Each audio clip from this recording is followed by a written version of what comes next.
Assalamualaikum class students. Today we are going to do the next assignment for our main topic of Unit 7, that is water, under the newspaper article at the end of our weather. So I want you to take out your books again to page number 174, 175. Let's see what are the main aims and objectives of today's lesson. Okay. So the main aims of today's lesson is to identify main points of the text. On page number 175, we have gone through the main points. Let's kind of revisit the main points again and then reason out answers using contextual clues. The questions would be from the back of the book. It's on page number 176, and then use dictionaries to make meaningful sentences of given homophones. So today we are also going to be learning about homophones as well. Okay. Uh, Yesterday we have gone through the text with the main ideas and explanation from page number 174 to 75 of the newspaper article at the end of the weather, and we came to know about Mark Linus, who is the writer of this article, how he went on a 3 years expedition and journey to find whether global warming is real or not, and he traveled to 5 continents, and specifically he talks about Tuvalu, which is in South Pacific Ocean. It's a kind of a range of islands, and it has 10 to 11,000 people living over there, but their life is on threat. What is the threat? The threat is global warming and the rise of the sea level, which is causing uh, a very major disappearance of the island from the map of the world, and altogether affecting the lives and the lives of people over there, and how they are going to sustain, what kind of a legacy or culture they are going to carry out, and how they're going to be identified as as people as the people from the country Tuvalu. So he kind of traveled and he kind of he was able to find out evidences of rise of the sea levels, and why there is so much frustration, and not only Tuvalu but also the surrounding islands of Kiribati and Maldives as well. So it was just scientists have kind of given their verdict that by the end of this century, Tuvalu will be it will experience catastrophic damages from the weather and from the uh, rise of you can say sea levels as well. So, but people, and they have kind of cautioned the people as to migrate. So people are migrating, but the old people do not want to migrate, or those who have lived their lives long over here, they want to sink with the island, because they say that we as a countrymen believe that our children needs a good future. They must leave uh, as to carry the legacy, but they want to stay on the island and they will go with Tuvalu. So Tuvalu has kind of a people at Tuvalu have kind of forwarded their case petition to UN, and they are knocking on their doors for justice, but there is a lack of response, and they are kind of blaming the industrialized countries for the cause of the problem, that they are suffering from the consequences. So there are a great many questions at the end of the paragraph, like how do you put a price on the whole nation being relocated, and how do you value a culture that is being wiped out. Now it's a big question on our part as well, as to kind of understand that what kind of a future we are leaving for our children as well. So there are these main points. These are the main points of the lesson. Let's see what is ahead of us. So we are going to do some questions, as you can see on page number 176, but we are not going to do all of the questions. The questions are already, I have already given the next slides with the answer. So let's see about them. Write them down in your notebooks as well. Okay. So the first question is, describe the effects on the writer of the time when he lived in Peru as a child. So what was the what was how his childhood is affected.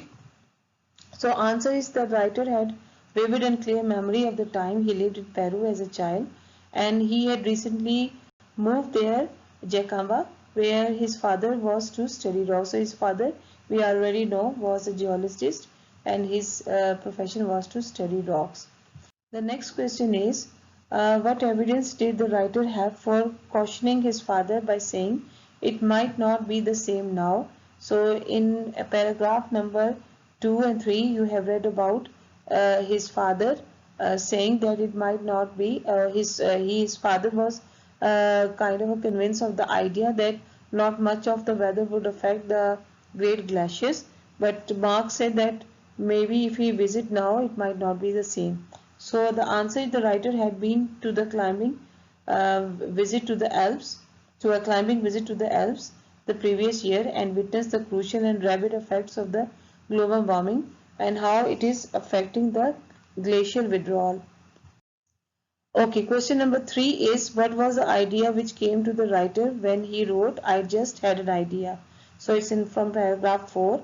The phrase refers to the writer's 3 years journey and his expedition to 5 continents to witness and search for the dangerous effect of the global warming. Okay, question number 6. So you're going to do 1, 2, 3 and then question number 6. Why do you think the Prime Minister refuses to leave Tuvalu? So the answer is Turepi Loti, the first Prime Minister of Tuvalu, had refused to leave the island, saying that his children, the Tuvalans, have a right to live a safe and secure life in the world as the islands are sinking, but he prefers to die in his homeland. Okay, question number 7 is in what ways can Tuvalans be seen as suffering through no fault of their own? So the answer is the Tuvalans can be seen at the front line of the climate change without much of their own fault. So the industrialized countries are to be blamed for affecting greenhouse and not being able to reduce the carbon footprint. Now they are being victimized for the consequences of the global warming. Now children, we are going to know about homophones. Homophones are part of vocabulary exercises as well. Homophones are words which have the same sound but their spellings and meanings are different. Just like when you say sun and sun, so one sun is S-O-N, which means a male boy, and the sun, S-U-N, sun, is a bright star.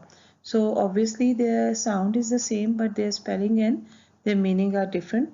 So they give a different when their spellings are different. So when they are used in sentences, how do you draw out the you can say the different meaning of a word when you use them in sentences. Okay, now there are some, if you see on your page number 177, so there are words like weather and weather in your textbook. Another example might be can be a might, can be might, M-I-G-H-T. So it means a noun meaning strength or a modal verb. And the mite, M-I-T-E, it's a tiny insect. So that's the same goes for the word main. Main means the principle, they're like the main idea. And mane, M-A-N-E, mane means a horse's neck or hair. And then mist, a haze of slight fog, and mist, past tense of miss. So in the next coming exercise, I have given you this is one page specimen of page number 177, homophones, from where you can get idea using words in sentences. So the homework is write your own sentences for each pair given and illustrating their meanings using dictionaries. You can use dictionaries as well and may use nouns in the singular plural form in your sentences. Like for example, if you are using current, so it can be like currents as a fruit used in fruit cake. So currents can be there. For example, current, the strong flow of water, and current, a berry, usually dry grapes. So how it is used? The current was so strong that they were afraid that we would drown. And next is used is current with not with the additional of s, like the cake was full of juicy currants. Now you have got the idea. So in the next slide There are 5 homophones which you have to make sentences. This is your homework as to make sentence of the given homophones: flower and flower, break and break, waste and waste, leak and leak, and principle and principle. I hope you will have a good hand-on practice on using homophones in sentences, and please do the exercise that you have been given. So we'll see you tomorrow. Inshallah. Take care of yourself and thank you so much. Allah Hafiz.